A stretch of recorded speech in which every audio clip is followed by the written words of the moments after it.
What do you think? That's good. I mean, this it could travel like this. I'm gonna push this. Here, I'll give you this. It's okay because people can actually turn around and see the pictures. Yeah, I'm gonna move this out of the way.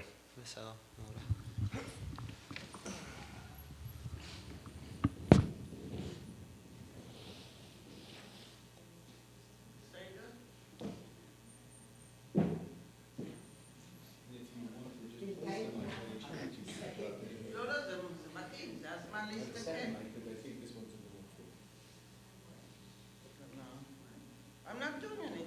It looked like you were. I'm looking. You can read my eyes. My eyes are almost shut. I'm going to get surgery.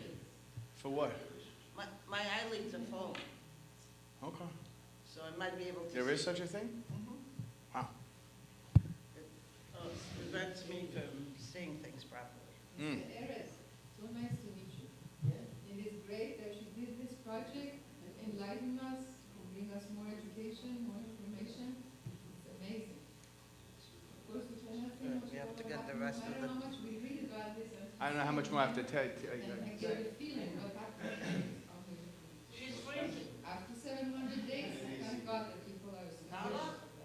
It's hopefully 2 days from now. I'll be sure. I just told her. She's freezing. Everybody's freezing. Oh. Let me see what. Can you see that? not easy for whoever is coming back, so did not make it back. What happens to those families? God help those mothers. You know how I was telling you that when I just started one day in October, the HBO special was. So you did? His wife and baby in the car, and his wife was killed, and he called it Evers, that's the guy. It was not Saturday. Should start trying to get dates for the films. It is great there.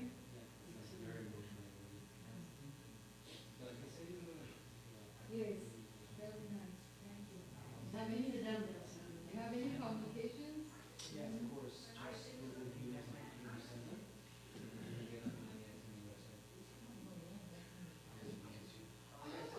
You try to book the biggest gatherings that you've seen here.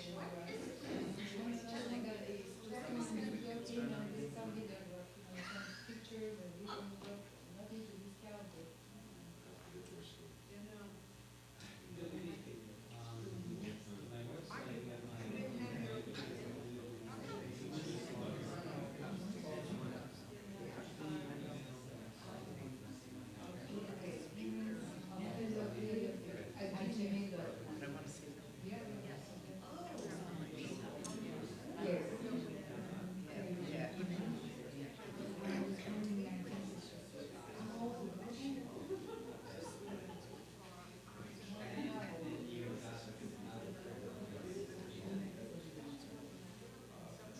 We make stories. I can tell you a story. I can tell you.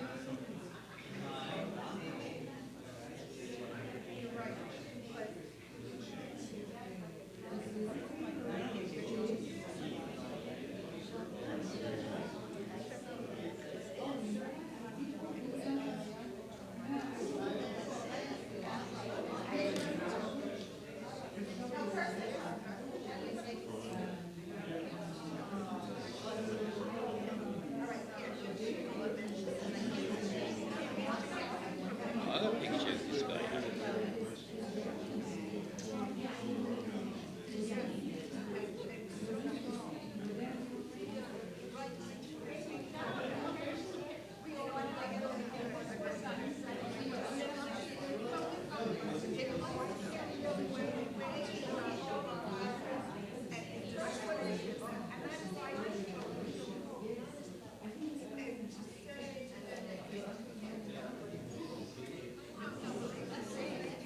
I'm not doing anything.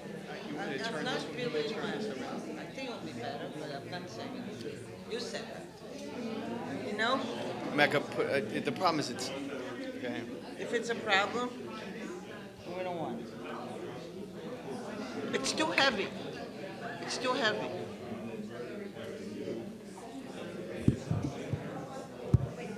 You can take it. You can Do you take want the the handheld? You got a hand? Yeah, that would be easier. Yeah, I could just leave this here. Fine. yeah. It doesn't need notes or anything.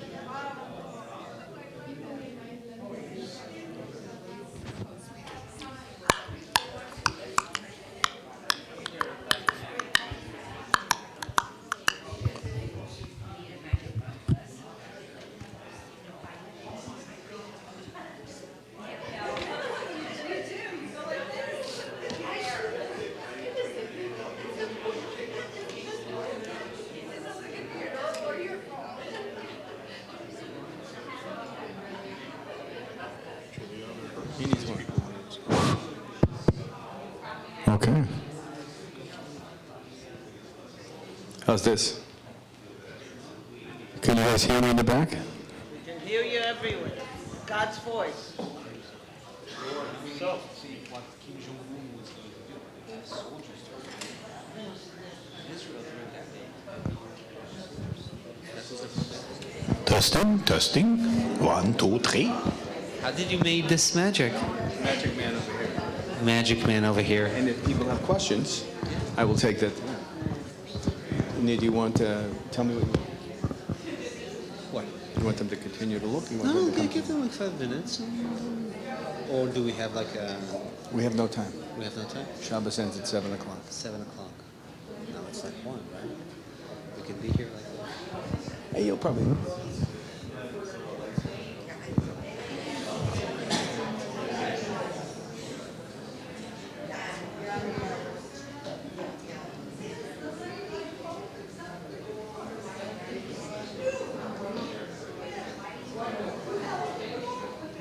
Right. So we're good. There's plenty of mics.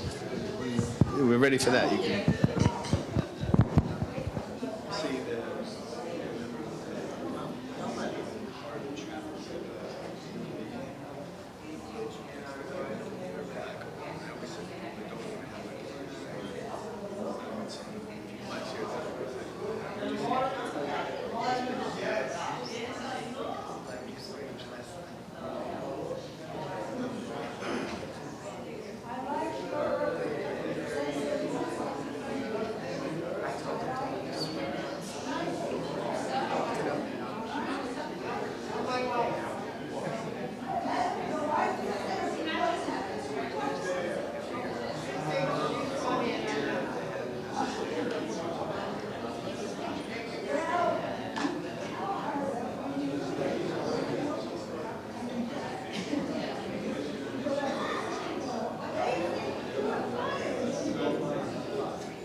everybody.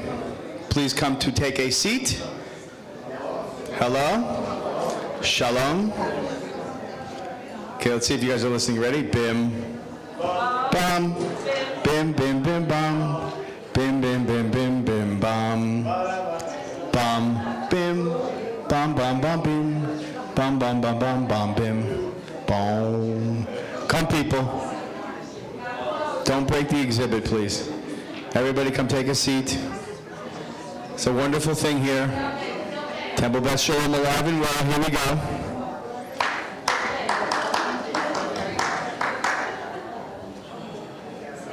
Arlene, you coming? Oh, it's right there. Yeah, right there.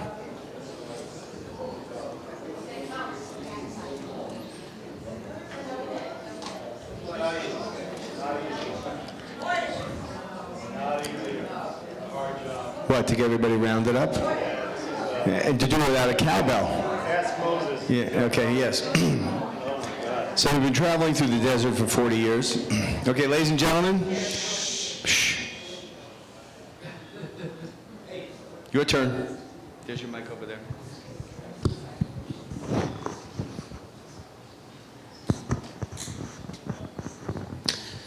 So, thank you so much for joining us here at the chapel. We'll have the ability to have further conversation about my project.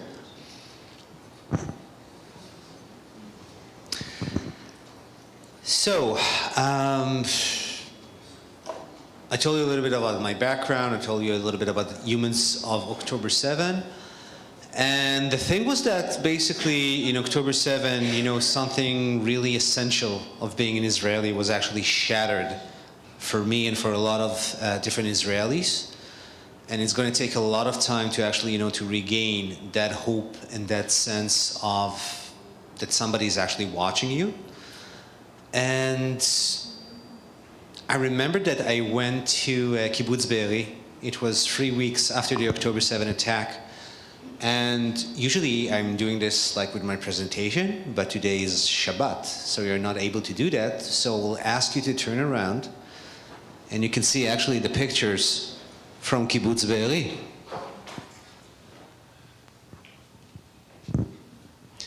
You can see the picture over here from Kibbutz Be'eri, where you actually have like children toys. And I remember that when I was there in Kibbutz Be'eri, and I saw the devastation, and I saw like what was actually happening over there. It was so hard. I'm hearing like an echo. Maybe from here it will be better. Do we still? Because I was close to the speaker. Okay, got you. So I came to Kibbutz Be'eri actually 3 weeks. Almost a month after October 7, and it was so hard to go to Kibbutz Be'eri because everything was burned to the ground. It was pitch black, and I remember that I realized that this is actually an. Can you hear me better without the microphone? Yeah. You need the microphone? So I hope there's no any other echo. And the thing is that in October 7, when I got there, it's an hour and a half from my house. I'm getting into a car. I'm driving, an hour and a half from South Tel Aviv to Kibbutz Be'eri. And it was really hard to be there because I realized that easily enough this could be my coworkers, my family members, my kids, my family. It was devastating. And as I started to hear like the news and to hear the stories about the brave people of can you hear me? So when I started to hear like all the bravery and resilient stories from October 7, I remember that I told myself I've got to actually take my camera and I've got to go outside and I've got to capture these stories. And you remember that I told you the story about Rami Davidian? Rami Davidian, that person, that farmer that actually, saved 700 people with his moshav. So the thing is that, let's put it like this. How many people ever been to a rave party? Raise your hand. Do you know what a rave party is? You don't know what is a rave party? For the boomer generation? Okay.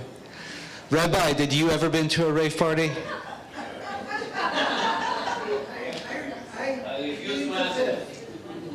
You refuse to answer, I got you. So basically a rave party, the Nova party was a rave party. And usually a rave party is a party that you have a music, it's like really, really loud. Usually it's techno music. And when you go to a rave party, what is the most pivotal moment that people are actually waiting in that party? Sunrise, exactly. Yeah, you said you've never been to a rave party. It's like, it looks like everybody here went to a rave party. And when you're going to a rave party, exactly, you're waiting for the sunrise. And during that day, in October 7, the sunrise was around 6:17. The attack started around 6:29. So when people heard the explosions, because when you're going to a rave party, you may drink a little bit of alcohol. And if you're going to a rave party, you may take a little bit of drugs, which is okay because this is what you do in a rave party. So in the beginning, a lot of people thought that the explosions were actually firecrackers, which are their part of the party. And when they started to realize that this is not firecrackers, people were starting to get into their cars and they would start running and hiding. And you got to realize that we're speaking about real life and death decisions that you actually took in a split of a second. Now, what are you going to do? Are you going to run and hide in the bathrooms? Or are you going to hide beneath the stage? Or are you actually going to run and hide in the fields? Now, how many people here ever been to the Nova party side or to the Gaza enclave? Raise your hand. So for those who weren't, you've got to realize that you don't really have a lot of places to hide. It's not like the surroundings over here in New York. You don't have a forest. Basically, it's a desert. So you can hide in some kind of like valleys, like very, very, it's not even a valley, it's like, yeah, a valley, exactly, like a valley, or you can hide in bushes. And during that day, you can look at the picture of Rami Davidian on the right side, there's the picture of Naama Itan. And Naama Itan was one of the party goers in the Nova party. And during that day, she needed to decide in a split of a second what to do. So she got into her car with her friends that came to the party. And the problem was that when you got out of the Nova party, it was a very tiny junction. I wouldn't even call it a junction. It's like a tiny country roads. And the problem was that the terrorists, when they came, they actually engulfed the whole area. And they were starting shooting people. So a lot of people were starting to make U-turns.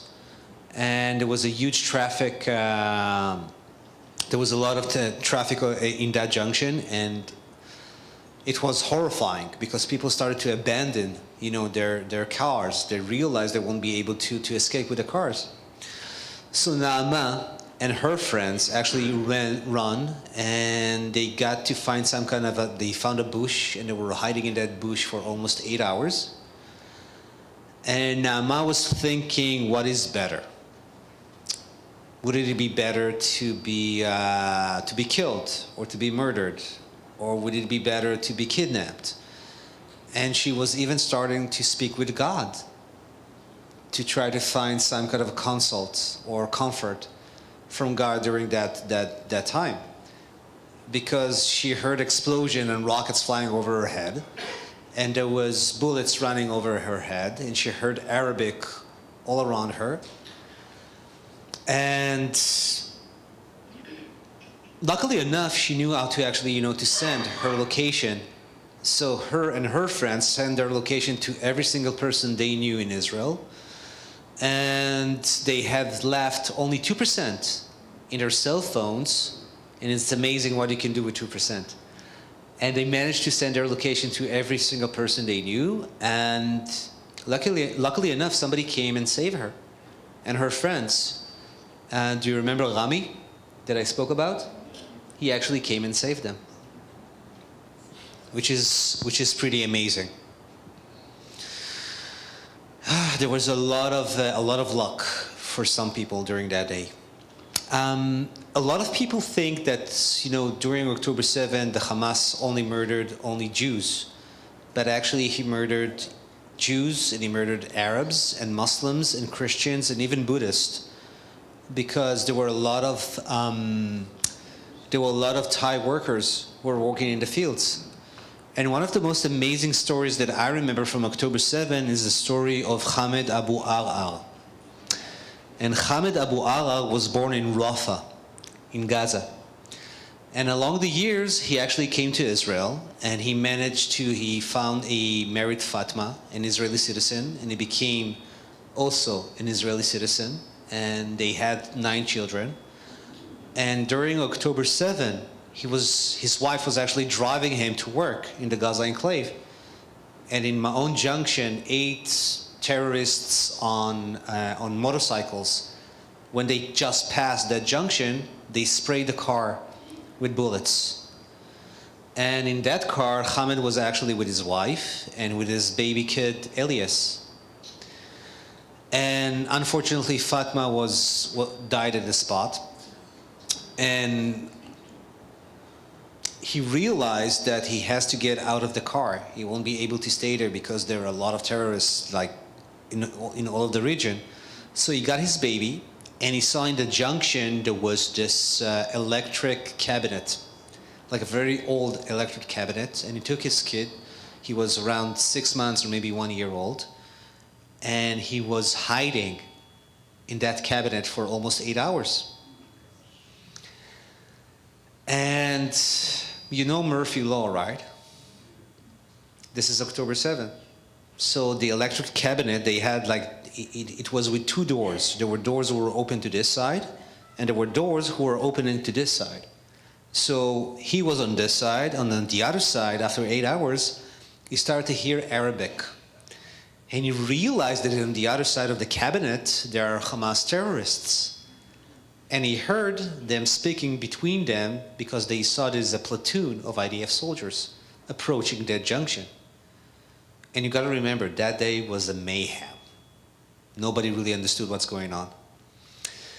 And when he realized that the terrorists are actually, thinking out loud when to have the ambush on the soldiers, he decided that he's actually, taking his kid and he's running to the soldiers and he's going to warn them. There are actually Hamas terrorists on the other side, so they have to shoot them down. And in the decision of a split of a second, he actually, got off the cabinet and started running to the soldiers and screaming and shouting at them, "Listen, there are terrorists in the back of this cabinet. You've got to take care of yourself." And he managed to save those IDF soldiers' lives, a platoon. And he managed to save his life and the son of his baby kid. Now, this is in a nutshell, just to give you the bravery stories of people in October 7, like Ahmed, like Rami Davidian. It's like people who woke up in the morning. They're not IDF soldiers. They're not police officers. They have no training in countering terrorism. But in a way, they decided to, this is where your true color is actually presenting. And they were actually, they went above and beyond and risking their own lives and risking the lives of their family in order to save other people they never met, people they never knew. So it's crazy. And it's amazing that people, decided to do whatever they did on October 7th.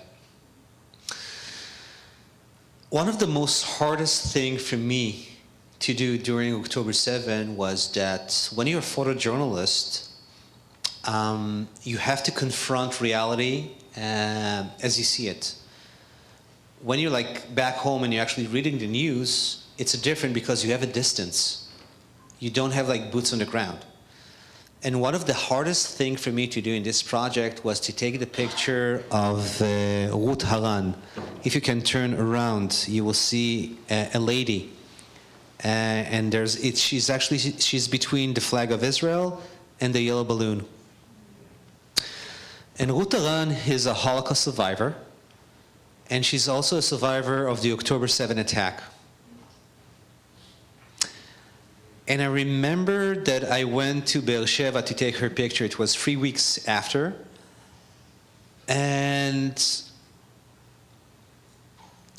Ruth told me that she cannot internalize what happened to her and her family during October 7. Her son, Evyatar, was murdered during that day, during the attack. 7 members of her family were kidnapped to Gaza. And I remember that I was sitting close to her and I was trying to find words to comfort her. But what do you say to comfort a Holocaust survivor that her son was murdered that day and 7 members of her family were kidnapped to Gaza? And I remember it was really, really hard for me. And I couldn't really find the words, but saying, hopefully, things will turn out for the best and Bezrat Hashem. And it was really, really hard and painful. But luckily enough, 52 days after the October 7 attacks, 6 members of her family, because there were a lot of kids who got kidnapped from her family, were brought back to Israel. And 505 days later, another member of her family was brought back to Israel. So for their family, in a way, it became a little bit more of, let's say, a happy ending. Bemet. Trying to find if I can see the picture of Chaim Ra'anan. Wait a second.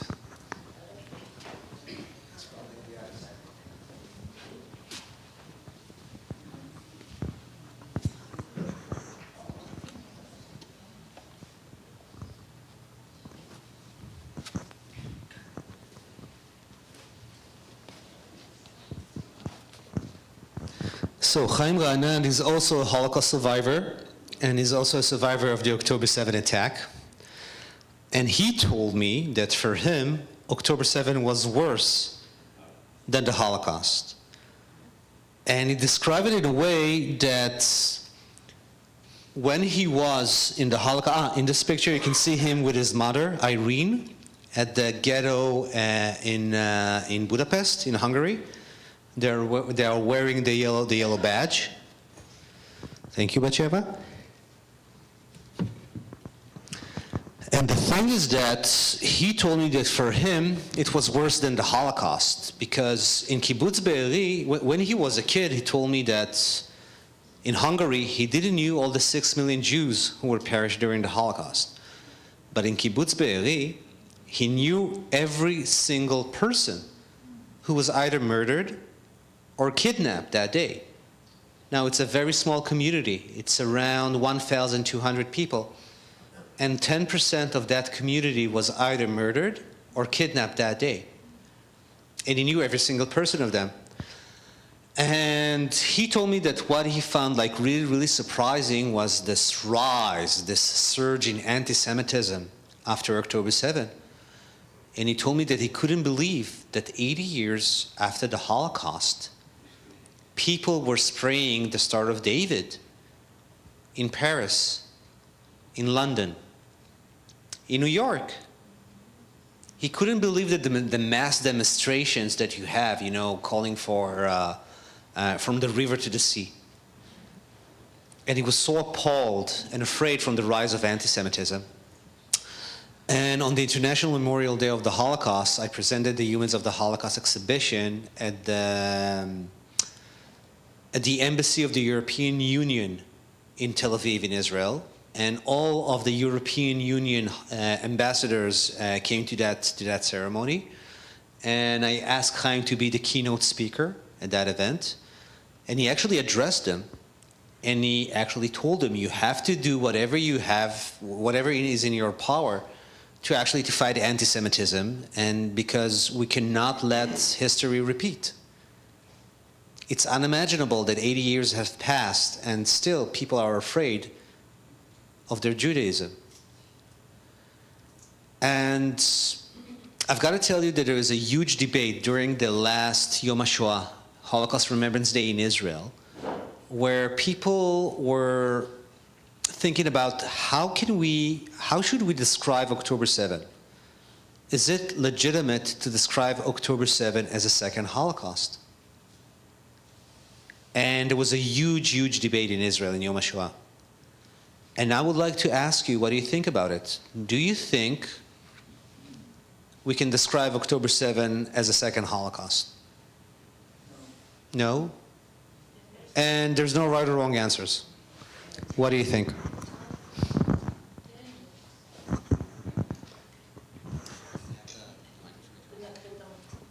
I think we are human being, or at least I pray that we are human being. And besides those that they know Arabs, you know, today I just talk about גוג, גוג ומגוג.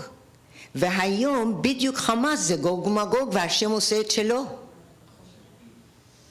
But do you think it's appropriate to actually describe October 7 as a Holocaust?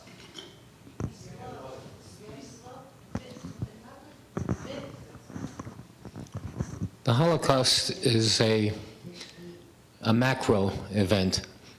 It's huge, it's planned, there's engineering, there's science even, very evil science in developing the extermination of an entire people. This is more of a micro, but there are a lot of similarities. There are also a lot of dissimilarities. You had young children, young Jewish children who were hiding in the attic. You had Jews who were burned to death in their houses in the Gaza enclave. You had Holocaust survivors who describe October 7. Thank you. You had Holocaust survivors who describe October 7 as a second Holocaust, like Ruth Aran. So for you, you would say there's no comparison. You cannot compare October 7 to the Holocaust. I didn't say that. I said there's, I want to use the word you used in the shul, the magnitude. The magnitude. Yeah, the magnitude is huge in this case. There's, again, similarities, they're there. There are also all kinds of other disgusting things that occurred in this. There wasn't deliberate attempts to rape and mutilate and attack. I mean, that you didn't see in the Holocaust. You saw this here. So different kind of evil in the attack. Different kind of evil. It's interesting that you're mentioning this because during the Holocaust, the Nazis did whatever they could. They had propaganda. You know, like they didn't want the world will see what is happening in the death camps. Through the end of the World War, they were trying to conceal what they did. And in October 7, you had terrorists who were actually going on Facebook live and praising the fact that they were killing Jews as they took the video, which is crazy.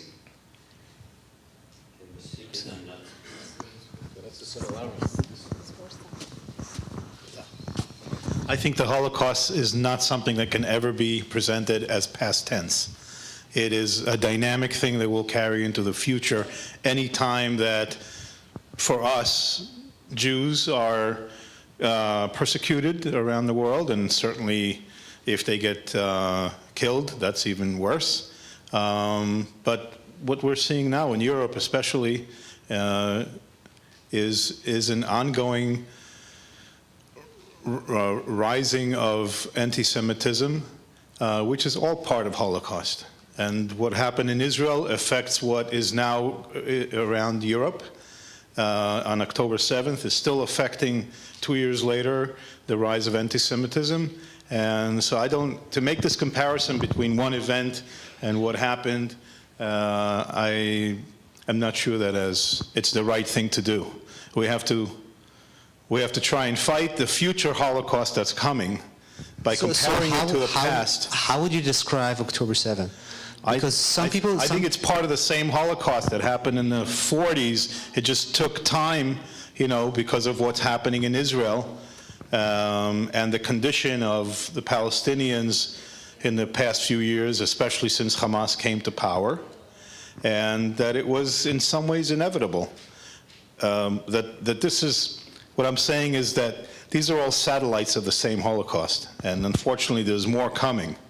Unless we are very, very vigilant. And I'm not even sure what we can do about what's going on in Europe, because there is propaganda. So what do you think about if what's Macron going on? can go on What do you think about national TV. You say that you cannot do anything in Europe. What do you think about the States? What do you think about New York? The States also, we have a big problem in New York coming. We've got this guy Mamdani coming to power who is openly not only pro-Palestinian but against Israel. And other problems around the country. So, yeah. But I think in Europe, it is especially bad because when the leaders of the countries go on national television and in the newspapers and say things about Israel, right, that stir the masses into anti-Semitism, because that's what we're seeing, because the masses aren't really making a distinction between Israel as a state and the Jewish people who are amongst them. They see us all the same. This can end up in another Holocaust. Will they be able to, let's say, take the numbers, kill 6 million more Jews? I don't think so. I think there's enough, I don't think so. But can there be a day, for instance, in Europe when Jewish businesses are no longer allowed to operate? Yeah, I can see that. If there's enough sentiment by the nationals to, even if they're allowed to operate by law, but they are completely. Actually, I've got to say it's hard for me to see something like that will happen. If no one will go and I'm saying buy it's not the same reality we had 80 years ago. We have the Israeli government, there's an Israeli state, there's an Israeli army. Right. We're What can not they do about helpless. France? It's not what it used to be 80 years ago. And I'm not sure. First of all, prophecy, you always say that prophecy is for, there's a phrase in Hebrew, nevuah nitna lashotim. How would you actually translate that? That prophecy is for fools. Exactly. Yeah. Exactly. I didn't want to insult the prophets, but it's hard. It's hard to know what the future will tell. But I can tell you that, give you my perspective as an Israeli. Yeah. After October 7, I remember that I was so shocked what's going on in Israel. And I was starting to think, okay, maybe if Israel, the Jewish state, is not a safe place for Jews, maybe I should go to a different place. No, you're laughing, but I was turning on the TV, okay, maybe, I don't know, maybe London. And then you see the mass demonstrations. And then you were like, okay, I don't know, maybe I will go to Paris. And you saw the mass demonstration. Or maybe I will go to Barcelona. Or maybe I will go to Rome. Or maybe I will go to New York. And then you saw what's happening all across the states and campuses. So I remember that the first month was the feeling of utterly insecurity wherever I will go. And I thought, okay, maybe I will go to Antarctica. I don't know how the penguins, what are the stands, about Judaism, and it's hard, and I think there's another part that Israelis don't understand. It's about American Jewry or world Jewry, and about what are you actually facing, Right. and facing anti-Semitism. Because in Israel, you're living in a Jewish state. Yeah. You're not the minority. Outside of Israel, you're the minority, and you suffer really badly from anti-Semitism. And this is something that the Israelis don't really understand. So they usually, they're suffering from anti-Semitism, they can come to Israel. Well, it doesn't work like that. People are not everybody wants or can come to Israel, and it doesn't matter. If you're living in you're living in the States or you're living in Europe, you are entitled to have your security and freedom of speech and freedom of religion, and you're not supposed to be intimidated. So it's very, very complicated. And let's go back to the... Does Israel have influence Of course. to stave off the tide of anti-Semitism, let's say in France or in, Of course. or in Spain? How do they have influence? How Israel have influence? To stop this wave of anti-Semitism. So first of all, it's governments. They can speak with the French government and speak with a French prime minister, or even to speak. You have leverage. You have leverage when you're when you have a state. It's different. But I can tell you that if we go back to the debates about Holocaust and October 7, there's a lot of people who are saying don't use the word Holocaust to describe October 7 because in a way you're degrading or diminishing the term of the Holocaust. And I've got to tell you, I don't have an answer. I don't know what kind of words can we describe what happened on October 7. I don't know when you have a Holocaust survivor who's actually saying this is a second Holocaust for them, I can't really argue with them. I can't really say, no, you're not right. And this is actually what happened. One of the triggers for this was that one of the hostages' families members came to the parliament, to the Israeli Knesset, and he came with the Star of David, the yellow Star of David, the yellow badge attached to his shirt. And he told the Defense and Foreign Affairs Committee that his brother is experiencing Holocaust as they speak, and it's a Holocaust for the family. And the chairman of that committee actually stopped the session and told him, listen, in the Israeli parliament in Jerusalem, you will not compare October 7 to the Holocaust. And he stopped the session. And then there was a lot of criticism about why he stopped the session. So it's really, really complicated. Do you think that, it's about intention? Because the Hamas, if they had the ability and they had the intention. So, yep, of course, it's really, really, really complicated. Do you see the guy over there with the balloon? Yellow balloon. His name is Louis Har, and he was one of the hostages that was released after 129 days. And he's one of the most amazing people that I had the privilege of actually, taking his picture during this project. A little bit of a background. You see that the background of him is actually a graffiti with balloons? So a week after October 7, the yellow balloon is a symbol in Israel. It's like the yellow ribbon, but it's a balloon that, for the freedom of the hostages. And a week after October 7, you had that graffiti in the background. I'm living in Florentine. It's a little bit of sketchy neighborhood.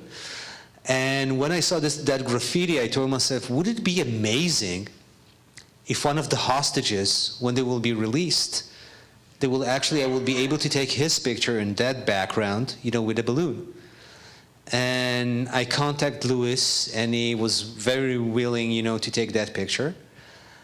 And one of the amazing things that Louis told me, he told me about the captivity, and he told me about the fact that, he didn't have enough food. And he was afraid, and they were treating them, sorry to say, like dogs, the Hamas terrorists. But he told me that in the bottom line, he doesn't feel anger in his heart, which is pretty amazing. He said that he's not angry on the Hamas terrorists that kidnapped him. He's not angry on the IDF soldiers or the commanders that didn't protect him. He's not angry on the government. And he told me that he doesn't want to be angry because if he will be angry and he will let anger consume him, he won't be the same Louis he used to be before October 7. So he really, really tries hard to do his best in order to be the same Louis he used to be. Now, hopefully, by Monday, all the hostages will come back, and we'll see pictures like this of hope. I've got to tell you, I've been following the events of October 7. It's like a roller coaster of emotions. And when you're getting into the hostages square in Tel Aviv, this is like the pivotal point of the hope and suffering. And I really, really hope that, we will be able to celebrate freedom and the hostages will come back. And Halevai, Halevai, Halevai. Thank you so much for listening. Toda rabba.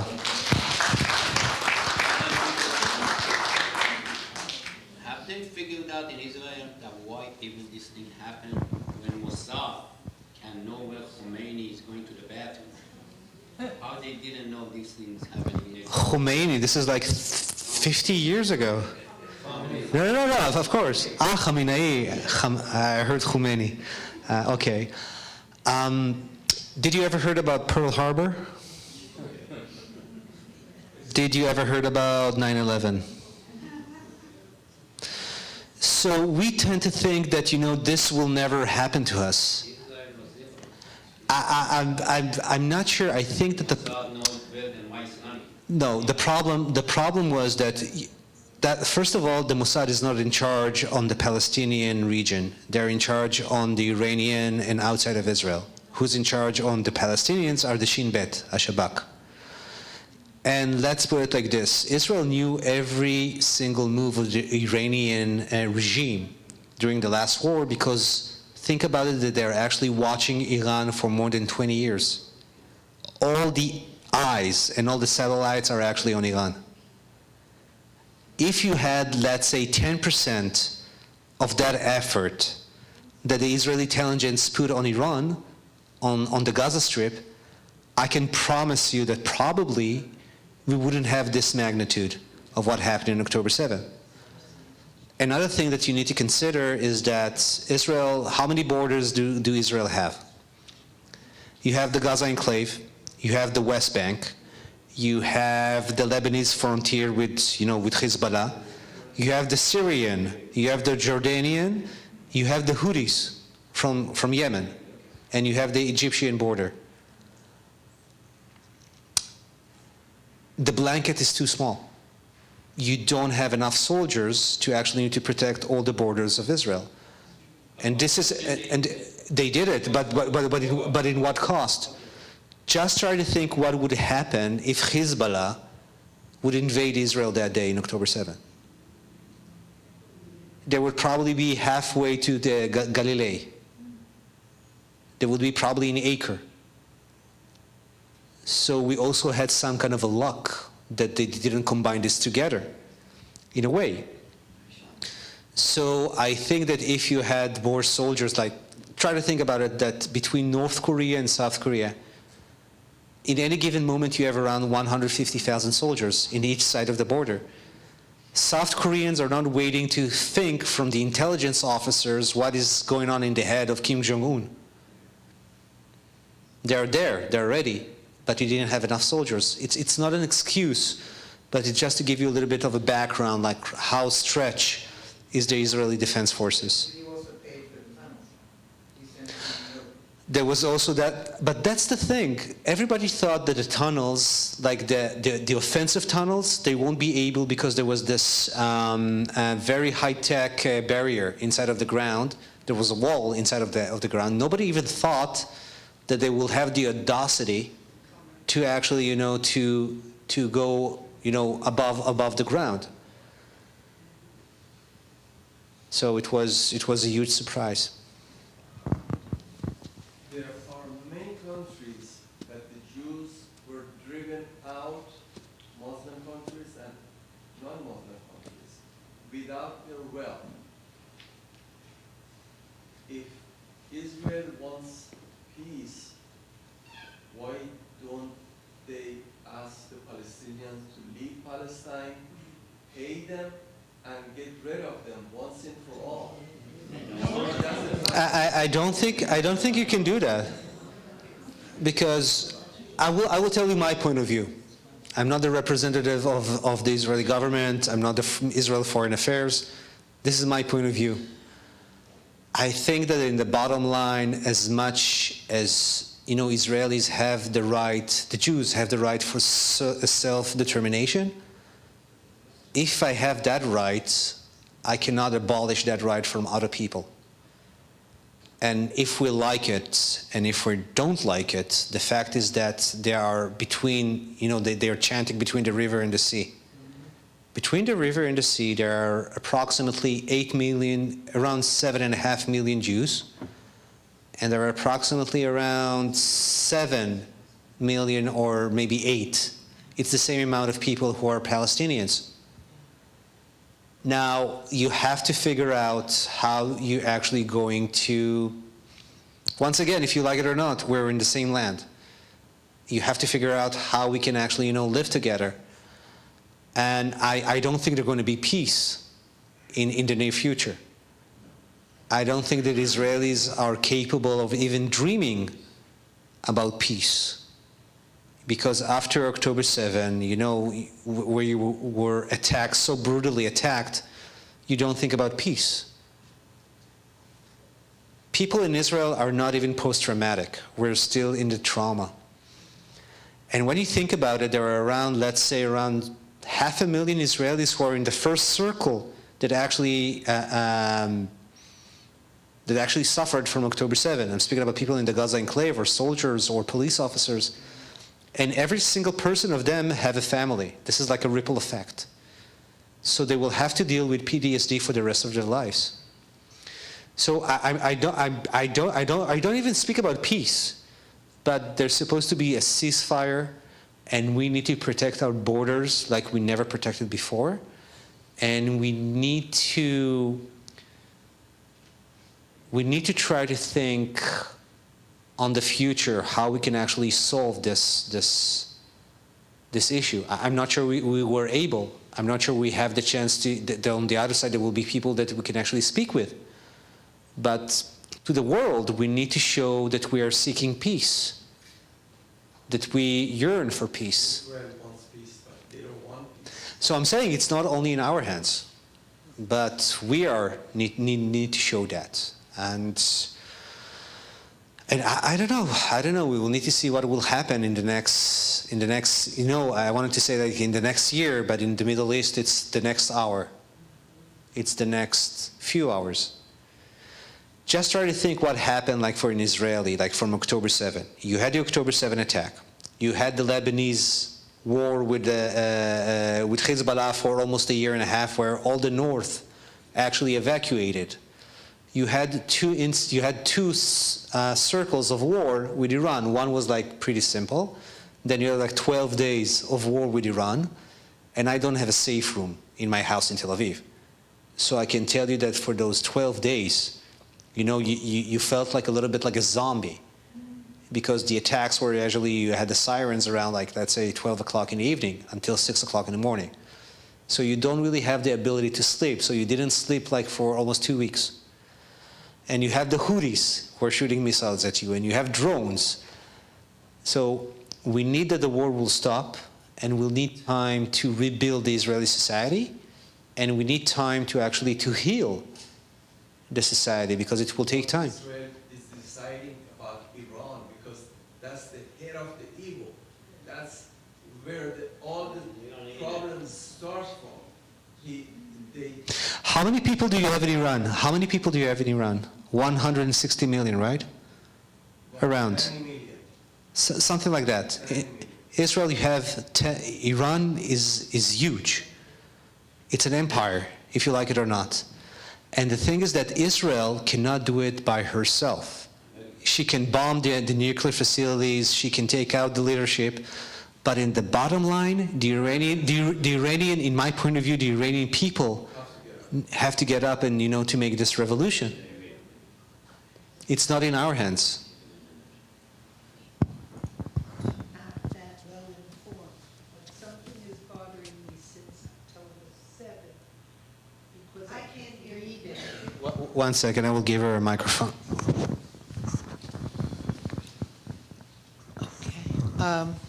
after October 7th, I kept reading that there's a branch of Tzahal that's set up to find information. Is that called Modi'in?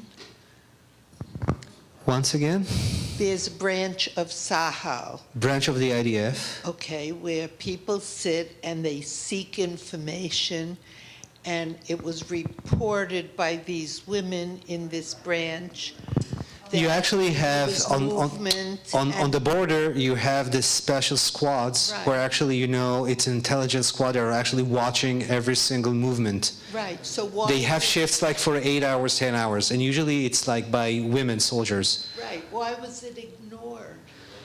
It was ignored because I think that nobody ever thought that something like this will ever happen. So why did they set up this branch that's supposed to study this for a reason? You ever read the If they book? You, ignore it. you ever heard or read the book Catch-22?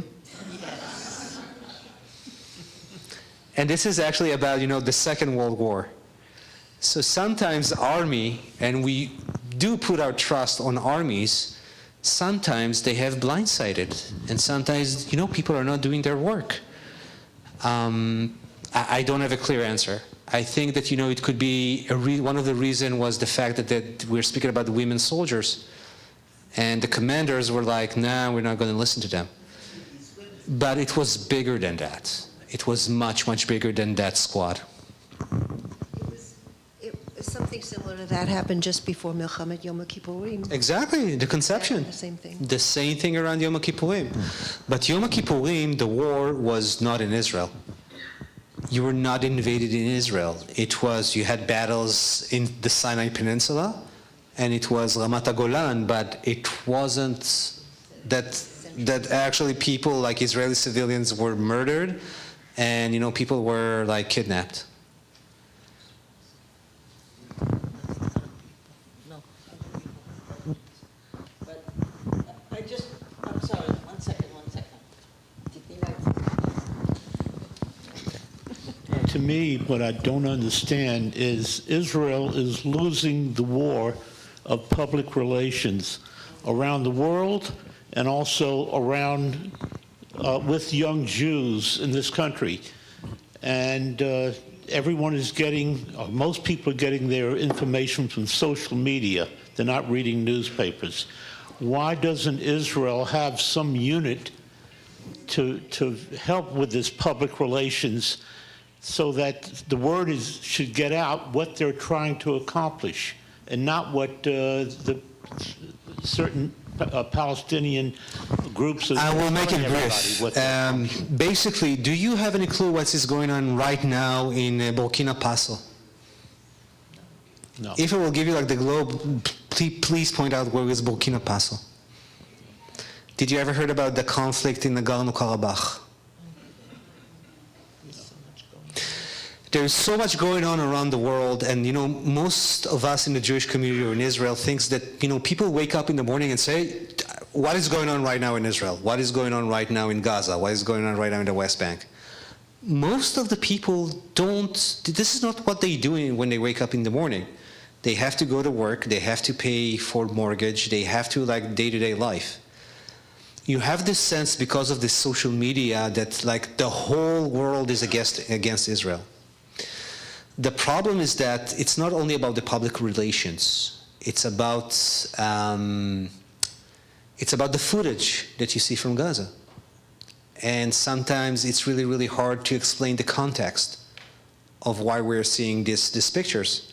I usually say that when people are speaking about the Israeli-Arab conflict, it's like they're starting watching a series on Netflix, but they started on season 4. And they have no clue what is actually going on before that. So I think the Israeli government and Israelis and the Jewish world, we need to put a lot of money in social media, and we need to have a lot of content that will show our story, because you got to remember that Qatar and China are spending billions of dollars, and when you're speaking about PR, you're speaking about public diplomacy, you started not after October 7. You should have started at 2, 3 years, 20 years ago. It doesn't really help when the first shot was already taken. Well, we are really texting heavy on Erez, but there are two images here that will uplift all of us. There is an image over here of young parents. There is an image of a physician in the middle there. So I think if we let Erez just uplift us from the nachs that we are in, if you know what nachs is. I think, yeah, you're sure. I think we should ask Erez to share about that image with the family and the new baby, and the doctor in the middle panel over there. And So I'll start with the family with a new baby. How many people here gave birth? Raise your hand. not me. Okay, so you can actually, relate to this. It was actually the family over there that you can see. It's amazing. In the morning, I think it was the last day of the Iranian attack. She started to have her seizures, you say? Like contractions, sorry, the contractions. And her husband actually gave a phone call, to the Magen David Adom, to the, for the 911 that they will send an ambulance. And he didn't really had a lot of time. So she actually went to they went to their own, to their bedroom. And she was actually yelling at him that he will bring towels. But he didn't know if to bring like the good towels or the bad towels, because I don't know, she would scream with him, later, why did you bring the good towels? This is blood, you don't do that. And he was like, what am I going to do? What am I going to do? And before he was able to say like Robinson Crusoe, the baby came out. Now think about it, that the baby came out, and yeah, when the baby came out, the paramedics came. And for them, it was a little bit late, but they helped them out and they cleaned the baby. But try to think that you are after labor. I'm speaking about like 5 minutes later, and you have like this 6, 7 paramedics and medical officers around you in your bedroom, in your house. And then you have an alarm. And you have to go to the safe room with 7 paramedics that you never met, like hello, with your husband, with the newborn, and you have to be quiet because they have other 2 kids who are sleeping in the safe room. And you don't want to get them wake up because, hey, we just had a baby, we need to operate this. So when I heard about their story, I said, well, I have to take the camera and I have to capture their story. And they said that they were willing to give interviews for the media and for when I approached them, because it's such a funny story in a way. And there is so much suffering, and there's so much pain in Israel for the last 2 years. So if they have the ability to actually uplift, as you just mentioned, and not to think only about the nachs, so they were willing to actually to share their story.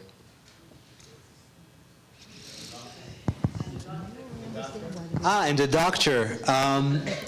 He is the vice president of Soroka in Be'er Sheva. And I don't know if you remember, in Be'er Sheva, there was actually, an Iranian missile that hit actually the medical, the hospital. And when I got to the hospital, it was like a battleground. Everything was like the building was destroyed, and you could actually see the damages. But luckily enough, we're speaking about October 7, most of the people who got injured in October 7 were actually, they were evacuated to Soroka. It's Be'er Sheva, it's almost 40, 50 kilometers from the Gaza enclave. And they managed, they were working like a Swiss clock, because they have so much experience in trauma and treating people. And luckily enough, the day before the Iranian attack, they decided to evacuate that wing in the hospital. And I think that by doing so, they managed to save hundreds of lives of people. I don't know if it was an act of God. but luckily they managed to actually, to save those lives. Thank you so much for listening. Really appreciate it. Thank you, Erez. Thank you so much. When I'm going back, I have another week in the States, and then I'm heading back to Israel. I have another lecture in Allentown. It's near Philadelphia. Yep.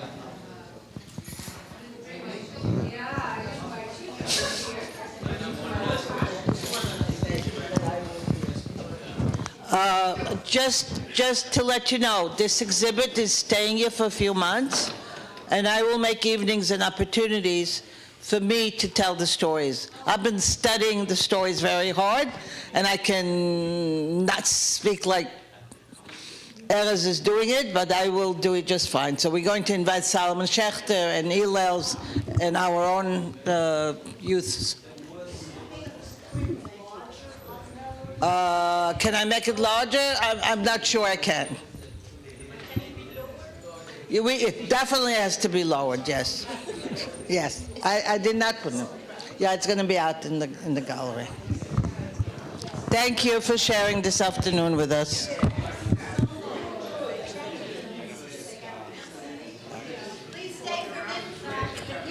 Okay, we're going to have a quick mincha service. If you'd like an aliyah, raise your hand. We'll give you one. Well, we have 3 to give out. We need 10 for a minion. We need 10 people for a minion. Yeah. We're in the red books, page 170. Mincha time. Asher shevetecha yurchasela. Oh, you have it here. Here's your red book.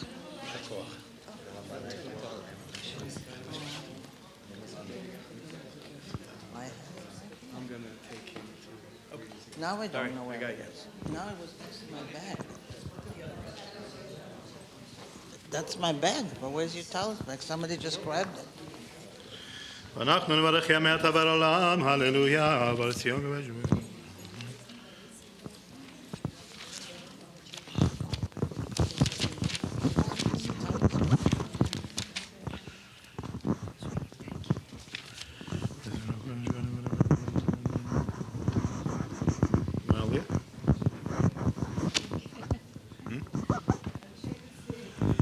Okay.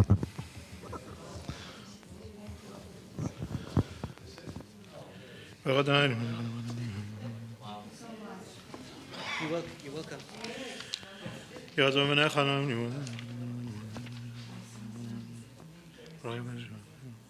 ויפתחו וחדש מעל עזוז ראשך אדוני דחפת מצי קויתי תורה ויאדיר גדל ויקדש מרבה ועלמה לברך חירותי וימליך מלכותי בחיי חונה ויום חונה ובחייך בר ישראל בעגליו זמן קריב ואמרו אמן יהי שמרבה מברך לעלם לעלמי עלמיה יברך וישתבח וירפר ויתמה וינשא ויתדע ותלך ותלך שמולי קודשה בריחו לילה מגו ברכתה ושירתה שפתה ורחמתה דמינם ביעלמה ואמרו אמן ואני תפילתי לך אדוני רצוני ולאמר חסדך הנני בימי אישך, ויהי בצבארון, ויום בחושך, ומה אדוני, ויחוסו אוהביך, וינוסו משנאיך, מפניך, כי מציון תצא תורה, כי מציון תצא תורה, ודבר אדוני מירושלים, ברוך שנתן תורה, תורה.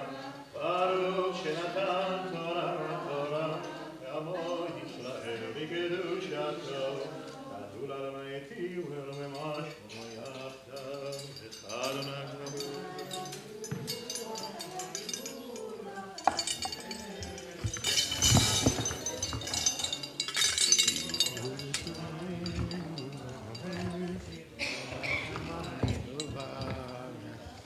Adonai HaMamlacha V'mitnaseh L'chol Erosh Romemu, Romemu Adonai Eloheinu V'yishtachavu, V'yishtachavu Le'adom Raglav Kadoshu Romemu, Romemu Adonai Eloheinu וישתחוו, וישתחוו, בהר קודשו, כי קדוש אדוני אלוהינו.